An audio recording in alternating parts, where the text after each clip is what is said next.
విధానాలపై ప్రజాక్షేత్రంలోకి బీజేపీ వెళ్తుందని, మట్టి ఇసుక గనులు దోచేసుకుంటున్నారని అన్నారు. ఏపీలో 5,000 చోట్ల సభలు పెడుతున్నామన్న ఆయన జనసేనతో కలిసి ముందుకు వెళ్తామన్నారు. అదే సమయంలో జూనియర్ ఎన్టీఆర్ కు ప్రజాదరణ ఉన్న చోట ఆయన సేవలను కూడా వినియోగించుకుంటున్నామని తెలిపారు. దీంతో ఇప్పుడు ఈ వ్యాఖ్యలు ఏపీలో రాజకీయ ప్రకంపనలు రేపుతున్నాయి.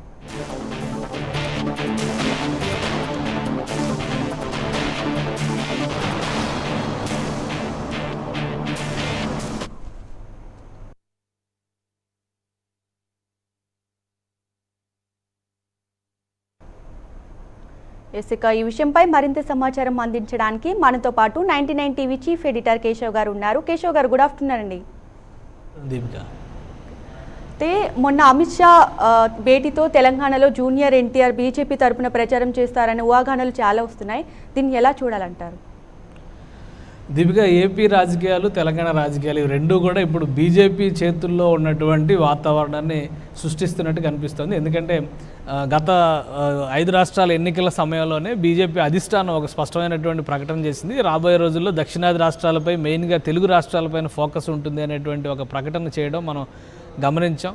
గత కొంతకాలంగా తెలంగాణలో కానీ ఆంధ్రప్రదేశ్లో కానీ బీజేపీ అనుసరిస్తున్నటువంటి వైఖరి ఓవరాల్గా ఒక ఆసక్తికరమైనటువంటి వాతావరణాన్ని సృష్టిస్తోంది. ఇప్పుడు అందులో భాగంగానే ఒక ఎత్తుగడ వేశారు. ఎందుకంటే తెలంగాణలో బీజేపీ చాలా బలంగా ముందడుగు వేస్తున్న పరిస్థితిని చూస్తున్నాం. మునుగోడు ఉప ఎన్నికలు కానీ రాబోయేటువంటి రోజుల్లో ఇక్కడ ఏ విధంగా అయినా తెలంగాణలో అధికారాన్ని సాధించుకునే దిశగా బీజేపీ నాయకత్వం ఎత్తుగడలు వేస్తుంది. అయితే కొంత స్తబ్దత ఉన్నది ఆంధ్రప్రదేశ్లోనే. ఆంధ్రప్రదేశ్ రాజకీయాల్లో వచ్చేసరికి బీజేపీ అంత బలమైనటువంటి శక్తిగా కనిపించకపోవడం, మిత్రపక్షం జనసేనతో ఉన్నటువంటి బలం తప్పితే ప్రత్యేకంగా బీజేపీ నిలదొక్కునేటువంటి పరిస్థితి లేకపోవడం, మళ్ళీ ఇంకోవైపు నుంచి ఆంధ్రప్రదేశ్ విభజన సమయంలో ఇచ్చినటువంటి హామీల విషయంలో పదే పదే కేంద్ర ప్రభుత్వాన్ని దోషిగా చేసేటువంటి ప్రయత్నం అధికారంలో ఉన్నటువంటి వైసీపీ కానీ ఇతర పక్షాలు కూడా చేస్తున్నటువంటి నేపథ్యంలో బలమైనటువంటి అడుగులు వేయడానికి కొంత కష్టమైన పరిస్థితులు ఆంధ్రప్రదేశ్లో ఉన్నాయని చెప్పాలి. కానీ ఓవరాల్గా రాజకీయ పరిణామాలన్నింటినీ కూడా తనకు అనుకూలంగా మర్చుకునేటువంటి ఒక ఎత్తుగడని బీజేపీ అనుసరిస్తోంది.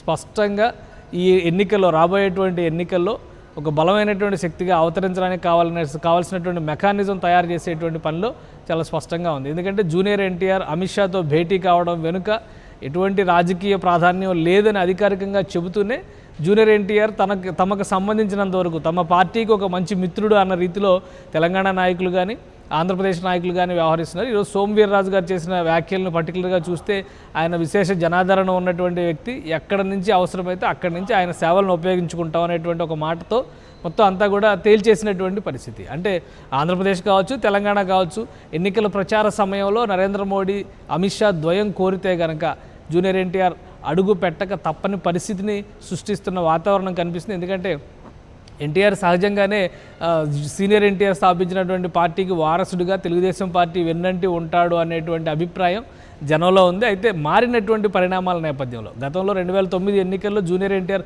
తెలుగుదేశం పార్టీ కోసం ప్రచారం కూడా చేశారు. కానీ తదనంతర పరిణామాల్లో ఆయన కొంత స్తబ్దతగా ఉండడం, సినిమాల మీద మాత్రమే ఫోకస్ పెట్టడం అనేది గమనించాం మనం. ఇప్పుడు తాజా పరిస్థితుల నేపథ్యంలో ఆయన అడుగు వేస్తే బీజేపీ తరపున ప్రచారం చేస్తాడా అనేది ఒక ఆసక్తికరమైనటువంటి విషయం. ముఖ్యంగా తెలుగు రాష్ట్రాల్లో భారీ ప్రభావం చూపించేటువంటి విషయం. మరొక విషయం ఏంటంటే జాతీయ నాయకులందరూ కూడా జూనియర్ ఎన్టీఆర్ని తెలుగు ఇండస్ట్రీకి సంబంధించినటువంటి నటుడిగా చూడడం లేదు. RRR సినిమా తర్వాత ఆయన కరిష్మా జాతీయ స్థాయిలో పెరిగింది. అన్ని రాష్ట్రాల్లో కూడా ఆయన పోషించినటువంటి పాత్రకి, ఆయన నటనకి ప్రశంసలు వచ్చాయి. కాబట్టి ఆయన సేవలను ఎక్కడైనా కానీ ఉపయోగించుకోవాలనేటువంటి ఆశాభావాన్ని బీజేపీ నాయకులు, జాతీయ స్థాయి నాయకులు కూడా వ్యక్తం చేసినటువంటి పరిస్థితి. కాబట్టి రాబోయే రోజుల్లో ఇది ఎటువంటి టర్న్ తీసుకుంటుంది అనేది కూడా ఆసక్తికరంగా ఉండే అంశంగా మనం చూడాలి. ఒకవేళ జూనియర్ ఎన్టీఆర్ ఎంటర్ అయితే ఇప్పటికే మిత్రపక్షంగా ఉన్నటువంటి జనసేన, ఆ పార్టీ అధినేత పవన్ కళ్యాణ్ అత్యంత ప్రజాదరణ కలిగినటువంటి నటుడు, అలానే నాయకుడిగా కూడా జనంలో దూసుకుపోతున్నటువంటి వ్యక్తి. వీళ్ళిద్దరూ కలిసి ఒకే కూటమిలో ఉండి ప్రచారం చేసి ముందుకు వెళ్ళేటువంటి అవకాశాలు ఎంతవరకు ఉంటాయనేది కూడా చాలా వరకు ఆసక్తి రేకెత్తించేటువంటి విషయం. మామూలు సగటు మనుషులు కూడా వీళ్ళిద్దరూ ఒకే వేదికపై ఉండి ప్రసంగిస్తే ఎలా ఉంటుందో చూడాలి అనేటువంటి ఆసక్తి ఉన్నటువంటి పరిస్థితిని ఈరోజు బీజేపీ సృష్టిస్తోంది. కాబట్టి ముందుగా తెలంగాణలో ఒక ఎక్స్పెరిమెంట్, ఆ తర్వాత ఆంధ్రాలో పూర్తి స్థాయిలో రాజకీయ చాతుర్యం చూపించేటువంటి ప్రయత్నం అయితే బీజేపీ స్పష్టంగా అనుసరిస్తుందని మనం చెప్పొచ్చు. దీపిక, అయితే ఒక పక్క పవన్ కళ్యాణ్, మరో పక్క జూనియర్ ఎన్టీఆర్ వీళ్ళ బొమ్మలతో ఎన్నికల రంగంలోకి దిగాలని బీజేపీ ఏమైనా స్కెచ్ గీస్తుందని మనం అనుకోవచ్చు అంటారా? ఖచ్చితంగా. ఎందుకంటే ఇప్పుడు ఆంధ్రప్రదేశ్ రాజకీయాలు కావచ్చు, తెలంగాణ రాజకీయాలు కావచ్చు, సినిమాకి, నటులకి, రాజకీయాలకి ఉన్నటువంటి అనుబంధాన్ని మనం ఏమాత్రం కొట్టిపడేయలేం. గత కొంతకాలంగా సినిమా నటుల ప్రభావం అనేది రాజకీయాల్లో చాలా ఎక్కువగా చూస్తున్నాం. ఉత్తరాది రాష్ట్రాల కంటే కూడా దక్షిణాది రాష్ట్రాల్లో ఈ ప్రాబల్యం చాలా ఎక్కువగా ఉంటుంది. అలానే దక్షిణాది రాష్ట్రాల్లో 3-4 సినిమా ఇండస్ట్రీకి సంబంధించినటువంటి వాళ్ళు ముఖ్యమంత్రుల పదవులు చేపట్టిన వాళ్ళు. తమిళనాడులో అయితే ఏకంగా 3 అయ్యారు. ఆంధ్రప్రదేశ్, ఉమ్మడి ఆంధ్రప్రదేశ్లో అయితే ఎన్టీఆర్ ముఖ్యమంత్రి అయినటువంటి పరిస్థితి. అలానే సినిమా రంగంలో ఉన్నటువంటి అనేక మంది ప్రముఖులు రాజకీయాలపైన ఆసక్తి చూపించినటువంటి సందర్భాలు మనం చూసాం. ఇక్కడ ఒకటే ఫ్యాక్టర్ ఏంటంటే జూనియర్ ఎన్టీఆర్ సహజంగానే ఫ్రెండ్లీ టు ద తెలుగుదేశం పార్టీకి ఒక స్నేహపూర్వకమైనటువంటి వాతావరణంలో ఉండాల్సినటువంటి వ్యక్తి, ఆ కుటుంబానికి చెందినటువంటి వ్యక్తి. అలానే అవసరమైనటువంటి సమయంలో జూనియర్ ఎన్టీఆర్ రంగంలో దిగుతారు అనేటువంటి ప్రచారం తెలుగుదేశం పార్టీ శ్రేణులు చాలా సందర్భాల్లో చేసుకున్నాయి. అలాంటిది బాహాటంగా ఆయన కేంద్ర మంత్రి అమిత్ షాని కలవడం కానీ, బీజేపీ నాయకులు ఇస్తున్నటువంటి ఫీలర్స్ కానీ, ఇవన్నీ కూడా రాజకీయ ప్రాధాన్యాన్ని సంతరించుకున్నటువంటి అంశాలుగానే మనం చూడాల్సి ఉంటుంది. జూనియర్ ఎన్టీఆర్ కనుక బీజేపీ జెండా పట్టుకొని కమలం తరపున ప్రచారం చేస్తే ముఖ్యంగా ఆంధ్రప్రదేశ్లో తెలుగుదేశం పార్టీకి కోలుకోలేని దెబ్బగా మారేటువంటి పరిస్థితి స్పష్టంగా ఉంది. కాబట్టి తెలుగుదేశం పార్టీ ఏ విధమైనటువంటి ఎత్తుగడను అనుసరిస్తుంది, అలానే జూనియర్ ఎన్టీఆర్ పూర్తి స్థాయిలో, ఎందుకంటే వాళ్ళ తాతగారు స్థాపించినటువంటి పార్టీకి వ్యతిరేకంగా బయటకు వచ్చేటువంటి అవకాశం ఉందా, లేదా ఆ పార్టీకి వ్యతిరేకంగా ప్రచారం చేసేటువంటి పరిస్థితులు ఉన్నాయా అనేది కూడా ఆసక్తికరమైన. ఫైనల్గా అంతా అటు చేసి ఇటు చేసి చివరికి ఒక కూటమి ఏర్పాటు చేసే దిశగా బీజేపీ ఏమైనా ప్రయత్నాలు చేస్తోందా? ఇవన్నీ కూడా ప్రజల్లో రేకెత్తుతున్నటువంటి ఆసక్తికరమైన ప్రశ్నలు. వీటికి భవిష్యత్ సమాధానం చెబుతుంది. కానీ రాజకీయాల్లో ఏది కూడా శాశ్వతం కాదు. ఏ రకమైనటువంటి పరిణామం అయినా కానీ సంభవించేటువంటి అవకాశం ఉంది. అది దృష్టిలో పెట్టుకునే సోము వీర్రాజు గారు ఈరోజు చేసినటువంటి కామెంట్స్, అవసరమైన చోట అవసరమైన మేరకు జూనియర్ ఎన్టీఆర్ సేవలను ఉపయోగించుకుంటామని చాలా స్పష్టంగా చెప్పారు. కేంద్రంలో ఉన్నటువంటి అధినాయకత్వం, బీజేపీ అధినాయకత్వం రాబోయే ఎన్నికలు కంటే 2024లో దేశవ్యాప్తంగా సార్వత్రిక ఎన్నికలు జరిగేటువంటి అవకాశం ఉంది. ఈ మధ్యకాలంలో అంటే ఒక నవంబర్, డిసెంబర్లో కర్ణాటక, గుజరాత్ తదితర రాష్ట్రాలు ఎన్నికలు జరిగేటువంటి అవకాశం ఉంది. వీటిని దృష్టిలో పెట్టుకొని ఇప్పటి నుంచి ఒక కసరత్తు, అంటే దాదాపు 6 నెలలకు ఒక ఎన్నికలు ఎదుర్కోవాల్సినటువంటి సందర్భం ఈ మధ్యకాలంలో కనిపిస్తుంది. అంటే జనరల్ ఎలక్షన్స్ కంటే ముందే 2-3 దఫాలుగా రాష్ట్రాల ఎన్నికలు కావచ్చు, సెమీఫైనల్స్ లాంటివి ఇవన్నీ ఎదుర్కోవాల్సిన పరిస్థితి. కాబట్టి వీటన్నిటికీ కలిపి జాతీయ స్థాయిలో ఆకర్షణ ఉన్నటువంటి నాయకుల్ని కావచ్చు, కథానాయకుల్ని కావచ్చు, వీళ్ళందరినీ ఎంపిక చేసేటువంటి ఒక వ్యూహానికి బీజేపీ ఒక ప్రణాళిక చేసింది. అలానే సోము వీర్రాజు చేసినటువంటి ప్రకటనలో మరొక ముఖ్యమైనటువంటి అంశం, 5,000 సభలతో ఆంధ్రప్రదేశ్లో బీజేపీని బలోపేతం చేస్తాం. ఈ కార్యాచరణకు సంబంధించి ఈ మధ్య ఒక ప్రకటన కూడా రిలీజ్ చేశారు. ఈరోజు బహిరంగంగా, అంటే మీడియా ముందరకు వచ్చి ఆయన మాట్లాడేటువంటి ప్రయత్నం చేశారు. సెప్టెంబర్ 17వ తేదీ నుంచి, సెప్టెంబర్ 17 అంటే మళ్ళీ తెలంగాణకు ప్రాధాన్యం ఉన్నటువంటి రోజు, హైదరాబాద్ సంస్థాన విమోచన దినోత్సవం, ఆ రోజు నుంచి మొదలుపెట్టి నరేంద్ర మోడీ గారి జన్మదినోత్సవం వరకు మొత్తం ఒక సభలో ఏ ప్రాంతం, అంటే ఈ ప్రాంతం ఆ ప్రాంతం అనేటువంటి మినహాయింపు లేకుండా గ్రామానికి వెళ్ళి బీజేపీ ఐడియాలజీ అని చెప్పడం, అదేవిధంగా కేంద్ర ప్రభుత్వం ఆంధ్రప్రదేశ్ రాష్ట్రానికి ఇచ్చినటువంటి సహాయ సహకారాల గురించి వివరించడం, ఎన్ని రకాల పథకాల ద్వారా, ఎన్ని రకాల ఆర్థిక చేయూతల ద్వారా ఆంధ్రప్రదేశ్లో కేంద్రం ఇచ్చినటువంటి నిధులతో ఈరోజు నడుస్తున్నటువంటి పథకాలకి ప్రాణం పోసిందే కేంద్రం అని చెప్పేటువంటి ప్రయత్నం చేయడం. అలానే రాష్ట్ర విభజన సమయంలో ఇచ్చినటువంటి హామీల మేరకు కేంద్రంలో ఉన్నటువంటి ప్రభుత్వం పూర్తిగా సహకరించినా కానీ రాష్ట్ర ప్రభుత్వం దాన్ని వినియోగించుకోవడం లేదు. రాష్ట్ర ప్రభుత్వం విపరీతమైనటువంటి రాజకీయ ధోరణిలో ఒక ఆధిపత్య ధోరణిని ప్రదర్శిస్తూ రాష్ట్రంలో ఉన్నటువంటి ఇతర పార్టీలన్నింటినీ కూడా దునుమాడి ఏకతాటిగా ఒకే ఒక ఎజెండాతో మిగతా పార్టీలన్నింటినీ చంపేయడం, తన చేతిలో గుత్తాధిపత్యాన్ని నిలబెట్టుకోవడం, ఈ ధోరణిలో వెళుతోంది. అదేవిధంగా అధికార పార్టీకి సంబంధించినటువంటి నాయకులు చేస్తున్నటువంటి దాష్టికాలు విపరీతంగా పెరిగిపోయాయి.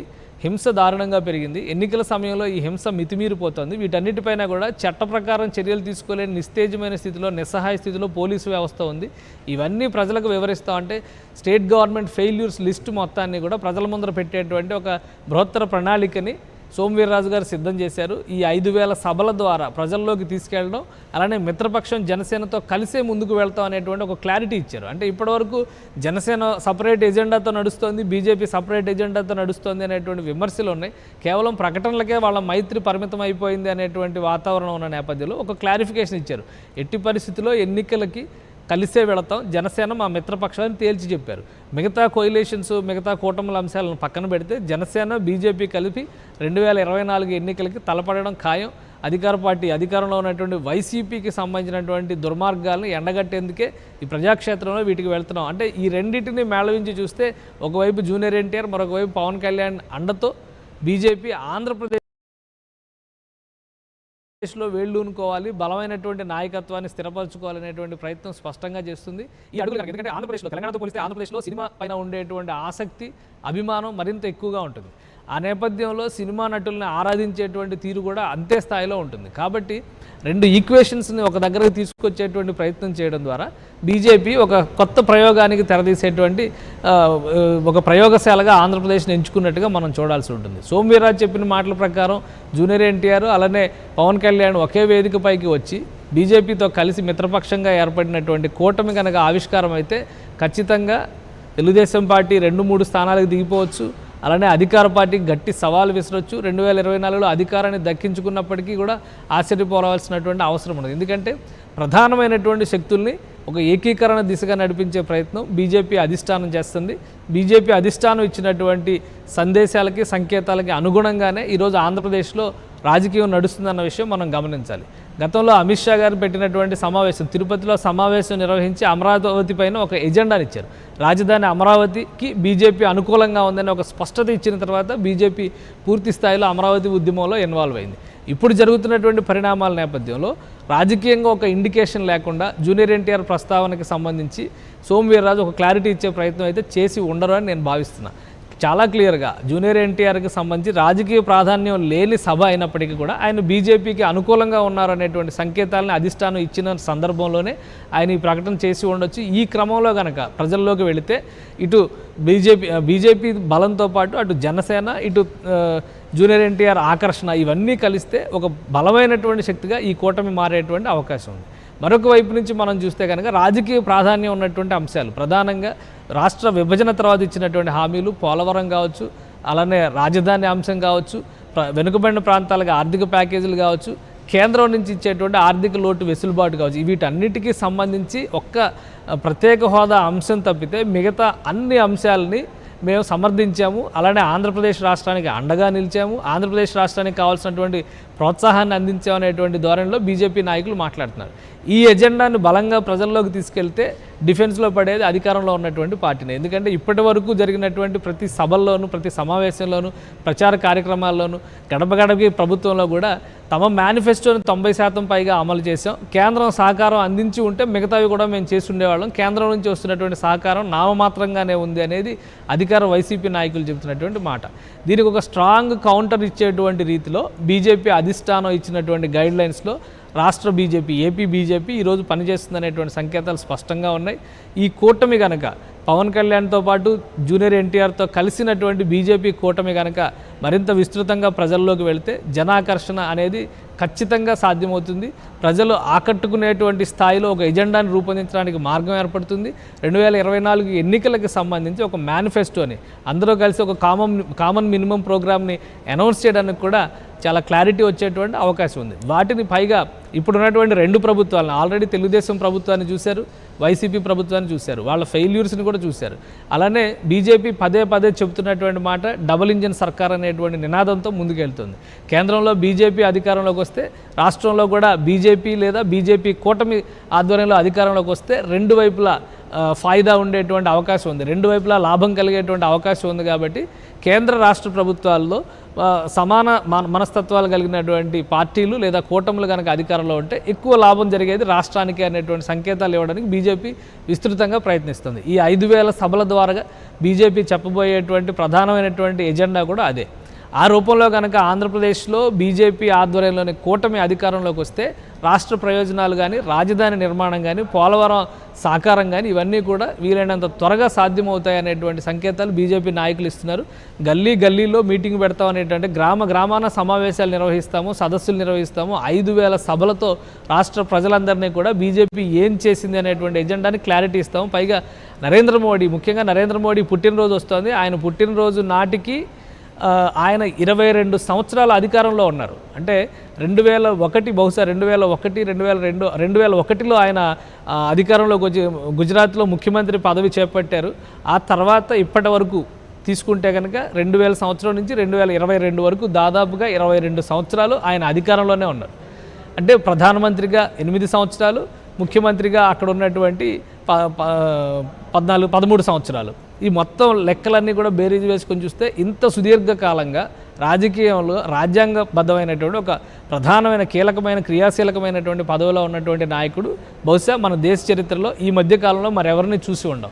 అటువంటి చరిత్ర మొత్తాన్ని కూడా ఒక గ్రంథస్థం చేసి భావితరాలకి అర్థమయ్యే రీతిలో వాళ్ళందరికీ కూడా నరేంద్ర మోడీ విధానాలు దేశాన్ని బలోపేతం చేయడానికి ఆయన చేసినటువంటి కృషి ఈ అంశాలన్నింటినీ కూడా ప్రజల్లోకి తీసుకెళ్లేలాగా కొంత మెటీరియల్ తయారు చేసి, అంటే బుక్స్ రూపంలో కావచ్చు, కార్యక్రమాల రూపంలో కావచ్చు, బీజేపీ ఒక బృహత్తర ప్రణాళికని సిద్ధం చేసింది. ఈ ప్రణాళిక కనుక సక్సెస్ఫుల్గా జనంలోకి వెళ్తే ఆంధ్రప్రదేశ్ రాజకీయాల్లో ఒక విలువైన మార్పు వచ్చేటువంటి అవకాశం కనిపిస్తుంది, గుణాత్మకమైనటువంటి మార్పు వచ్చే అవకాశం కనిపిస్తుంది. ప్రజల్ని ఆకర్షించుకోవడానికి కావాల్సినటువంటి జనాకర్షక ముఖాలని, అంటే వాళ్ళ ఫేసెస్ని కూడా అట్రాక్ట్ చేసేటువంటి ప్రయత్నం అనమాట. జనాకర్షక నాయకులు ఎవరైతే ఉన్నారో అటువంటి జనాకర్షక నాయకులందరినీ కూడా తమతో కలుపుకునే ప్రయత్నం బీజేపీ చేస్తుంది. మరోవైపు నుంచి కార్యాచరణను సిద్ధం చేసి ముందుకెళ్లేటువంటి ప్రయత్నం చేస్తుంది. ఈ ప్రయోగం ప్రజలను ఆకర్షిస్తే కనుక ఏపీ రాజకీయాల్లో ఒక మేలు మలుపుగా మనం భావించాల్సి ఉంటుంది. దీపిక. కేశవ్ గారు, అయితే జూనియర్ ఎన్టీఆర్ అంటేనే టీడీపీ కుటుంబానికి చెందిన వ్యక్తి, ఇది మనకు తెలిసిందే. అయితే మరి ఇప్పటి వరకు ఇటు బీజేపీ పార్టీ కానీ అటు టీడీపీ పార్టీ కానీ వీరి పొత్తులపై ఎలాంటి క్లారిటీ ఇవ్వలేదు. మరి దీనిపై మీరు ఎలా స్పందిస్తారు? అంటే ఇది పొత్తులు అనేటువంటి మాట మనం అప్పుడే చెప్పలేం. ఎందుకంటే కొంతమంది నాయకులు, కొంతమంది జనాకర్షణ ఉన్నటువంటి వాళ్ళని అందరినీ కూడా ఆకర్షించడం, పార్టీలోకి తీసుకొచ్చుకోవడం, స్టార్ క్యాంపెయినర్స్గా వాళ్ళని ఉపయోగించుకోవడం, వాళ్ళ సేవలను ఉపయోగించుకోవడం, అధికారంలోకి వచ్చిన తర్వాత వాళ్ళకి కూడా ఏదైనా అవకాశం ఉంటే పదవులు ఇవ్వడం, ఇవన్నీ సహజంగా రాజకీయాల్లో జరిగేటువంటి అంశాలే. ఇక్కడ మనకి ఎందుకని ఇది ఒక ఆసక్తికరమైన అంశంగా మారుతుందంటే, ఖచ్చితంగా జూనియర్ ఎన్టీఆర్ నందమూరి ఫ్యామిలీకి సంబంధించినటువంటి వ్యక్తి, నందమూరి ఫ్యామిలీకి సంబంధించినటువంటి హీరో. అలానే నందమూరి ఫ్యామిలీకి సంబంధించి ఇప్పుడున్నటువంటి జనరేషన్లో ఒక స్టార్ పర్సనాలిటీ ఆయన. కాబట్టి ఆయనకు ఉండేటువంటి ఆకర్షణ, ఆయనకు ఉండేటువంటి జనాకర్షణ అన్ని రకాలుగా కూడా చాలా బలమైన ముద్రగా మనం చూడాల్సి ఉంటుంది. అయితే ఇక్కడ ఒక ఫ్యాక్టర్ ఏంటంటే, జూనియర్ ఎన్టీఆర్ 2009 ఎన్నికల్లో ఆ రోజు మహాకూటమిగా ఏర్పడినటువంటి తెలుగుదేశం పార్టీ ఆధ్వర్యంలో కాంగ్రెస్ వైఎస్ రాజశేఖర రెడ్డి గవర్నమెంట్ని ఎదుర్కోవడం కోసం ఆ రోజు ఎన్నికలు ఎదుర్కొనేటువంటి సమయంలో తెలుగుదేశం పార్టీ ఒక మహాకూటమిని ఏర్పాటు చేసింది. సిపిఐ, సిపిఎం, అలానే టీఆర్ఎస్ వంటి పార్టీలు అన్నింటినీ కలుపుకొని ఎన్నికలను ఫేస్ చేసింది. ఆ సమయంలో చాలా క్రియాశీలమైనటువంటి పాత్ర జూనియర్ ఎన్టీఆర్ పోషించారు. ఆయన వెళ్ళినటువంటి అనేక సభలు, అనేక ప్రచార కార్యక్రమాలు నిర్వహించారు. అలానే ఉత్తరాంధ్ర ప్రాంతం నుంచి అన్ని ప్రాంతాల్లో పర్యటించారు. చివరికి ఖమ్మం జిల్లాలో పర్యటన తర్వాత ముగించుకుని వస్తున్నటువంటి సమయంలో జరిగిన రోడ్డు ప్రమాదంలో ఆయన పక్కటెముకలకు దెబ్బ తగలడం, కాలికి గాయం అవడం, వీటి కారణంగా ఆయన ఆసుపత్రిలో ఉండి కూడా ఆ రోజే ఆయన లైవ్ వీడియో కాన్ఫరెన్స్ ద్వారా ప్రజలందరినీ ఉద్దేశించి ప్రసంగించారు. ఆ విధంగా ఆయన సేవలు చేసినప్పటికీ కూడా ఆ సమయంలో తెలుగుదేశం పార్టీ అధికారంలోకి రాలేదు అనే అంశాన్ని పక్కన పెడితే, ఆ రోజు జూనియర్ ఎన్టీఆర్ చేసినటువంటి ప్రచారం వలన పెద్దగా కలిగిన ఫలితం లేదు అనేటువంటి విమర్శలు చాలామంది చేశారు. ఎందుకంటే జూనియర్ ఎన్టీఆర్ ఏ కాన్స్టిట్యున్సీస్లో ప్రచారం చేశారో ఆ కాన్స్టిట్యున్సీస్లో అభ్యర్థులందరూ ఓడిపోయారు అనేటువంటి కొన్ని లెక్కలను తీసి ఆయన బ్లేమ్ చేసేటువంటి ప్రయత్నం ఒక వర్గం చేసింది అనేటువంటి అభిప్రాయంతో జూనియర్ ఎన్టీఆర్ చాలా కాలంగా ఉన్నారు. ఈ అభిప్రాయం వలన ఆయన పార్టీకి దూరంగా ఉండేటువంటి ప్రయత్నం, అంటే పార్టీ పిలిస్తే రాను అనేటువంటి పరిస్థితి ఉండదు, పార్టీ పిలవనప్పుడు వెళ్లాల్సిన అవసరం లేదు అనేటువంటి దూరాన్ని ఆయన మెయింటైన్ చేశారు. అదే క్రమంలో ఆయన తండ్రి హరికృష్ణ కూడా కొంత మనస్తాపానికి గురైనటువంటి పరిస్థితి ఉంది.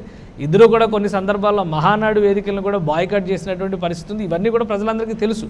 తర్వాత క్రమంలో 2014లో జరిగినటువంటి పరిణామాల్లో క్లియర్గా చంద్రబాబు నాయుడు ఆధ్వర్యంలో ఉన్నటువంటి పార్టీ అధికారంలోకి రావడం, ఆంధ్రప్రదేశ్లో అధికారాన్ని ఫామ్ చేయడం, ఇవన్నీ జరిగినాయి.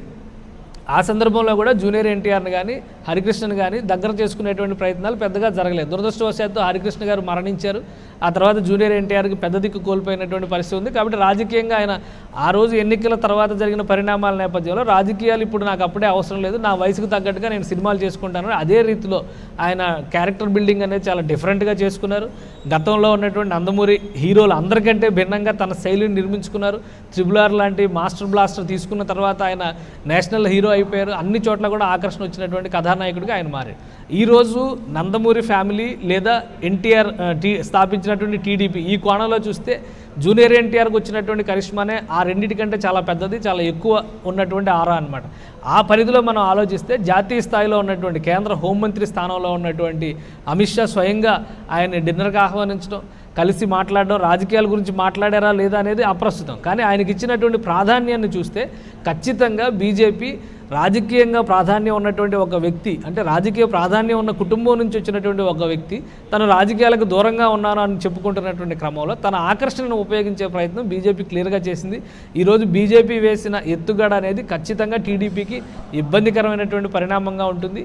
ఎందుకంటే టీడీపీ అనగానే చంద్రబాబు నాయుడు, తర్వాత నారా లోకేష్, ఆ తర్వాత కొద్దిగా గొప్ప వినిపించి చెప్పారు నందమూరి బాలకృష్ణ. కానీ ఎన్టీఆర్ కుమారుడైనటువంటి బాలకృష్ణని పక్కన పెట్టి పార్టీ మొత్తాన్ని కూడా చంద్రబాబు నాయుడు హైజాక్ చేశారనేటువంటి అపవాదు చాలా కాలంగా ఉంది.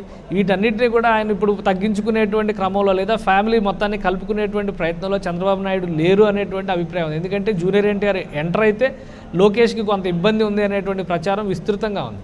ఈ నేపథ్యంలో వాళ్ళు చూసి చూడనట్టుగా ఉన్నారు.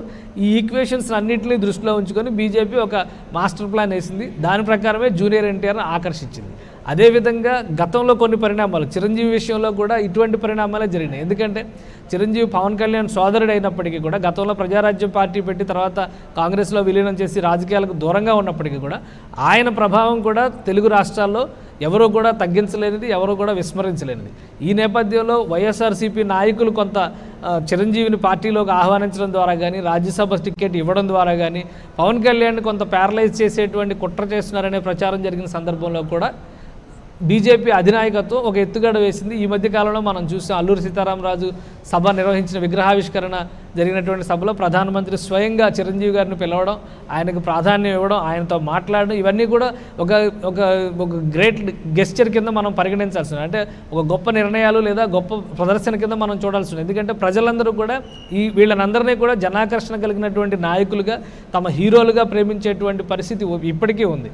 అటువంటి వాళ్ళని విస్మరించలేము అనేటువంటి విషయాన్ని గుర్తు చేస్తూ బీజేపీ వీళ్ళందరినీ ఒక దగ్గరకు చేర్చేటువంటి ప్రయత్నం చేస్తున్నట్టుగా కనిపిస్తుంది. నిజంగా ఈ ప్రయోగం సక్సెస్ అయ్యి కేంద్రంలో ఉన్నటువంటి పెద్దల ఆశీస్సులు లేదంటే పెద్దల ప్రోత్సాహంతో కనుక ఈ కూటమి కనుక బలపడితే ఖచ్చితంగా ఆంధ్రప్రదేశ్ రాజకీయాల్లో అధికారంలో ఉన్నటువంటి వైసీపీకి గడ్డు పరిస్థితి తప్పదు. అలానే ఇప్పుడు రెండో స్థానంలో ఉండి మొదటి స్థానం కోసం పోరాడుతున్నటువంటి తెలుగుదేశం పార్టీ ఇబ్బందులు పాలవక తప్పదు. జూనియర్ ఎన్టీఆర్ కనుక బీజేపీ జనసేన కూటమి తరపున ప్రచార బరిలో దిగితే తెలుగుదేశం పార్టీ తీవ్ర స్థాయిలో నష్టపోయేటువంటి అవకాశం స్పష్టంగా కనిపిస్తుంది. దీపిక. రైట్ కేశవ్ గారు, థ్యాంక్ యూ.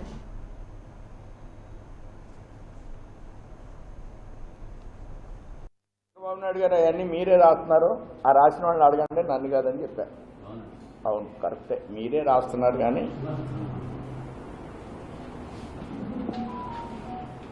మేము ఎవరితో కలవటం అనలేదు, కలుస్తున్నామని మీరు రాస్తున్నారు. ఆయన్ని అడిగారు, ఆయన అడిగితే అవన్నీ మీరే రాసుకుంటున్నారు, మళ్ళీ నన్ను అడుగుతారు ఏంటి అన్నారు చంద్రబాబు నాయుడు గారు. నేను ఎందుకు చెప్తాను, నేను రాయమంటది కదా.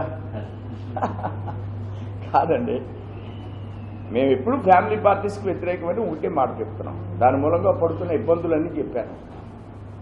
అంటే రాష్ట్రానికి క్యాపిటల్ లేదు, 6,000-7,000 కోట్లు ఖర్చు పెట్టారు, క్యాపిటల్ ఏమిటో తెలియదు. పక్కన 1,800 కోట్లతో బ్రహ్మాండమైన హాస్పిటల్ కట్టేశాం, 1000 కోట్లతో అగ్రికల్చర్ యూనివర్సిటీ కట్టాం, బ్రహ్మాండంగా నల్లజర్ల నుంచి రోడ్లు వేసుకుంటూ వెళ్ళిపోయాం. 8,16,000 కోట్లు ఈ రాష్ట్రంలో ఖర్చు పెడుతున్నాం. ఇవన్నీ మేము చేసే కార్యక్రమాలు. వాళ్ళు ఊరికే మాట్లాడుతూ ఉంటారు, మీకు పెద్దగా బొమ్మలు వేస్తూ ఉంటారు, మా ఏమో ఎక్కడో 3 అక్షరాలు వస్తూ ఉంటాయి, ప్రశ్నలన్నీ మాకే వేస్తూ ఉంటారు, మేము చెప్తూ ఉంటాం. తేడా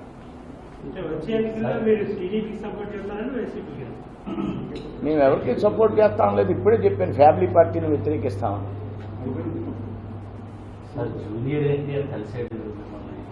ఎవరైనా కలుస్తూ ఉంటారు. రాజకీయాలు కొంతమందే చేయరు, అందరూ కూడా చేస్తారు కదా. అందరూ సినిమా యాక్టర్లు కాని వాళ్ళు ఎవరు, మేము ఒక్కడమే మామూలుగా పార్టీలో ఉన్న కార్యకర్తను.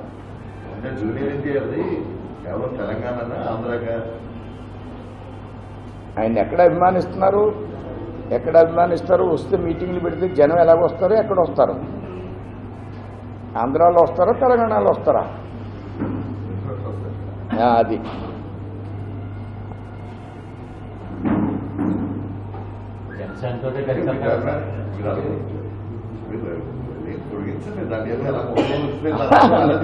కాదండి, ఎక్కడ జనం ఎక్కడ వస్తారంటే చెప్పారు కదా.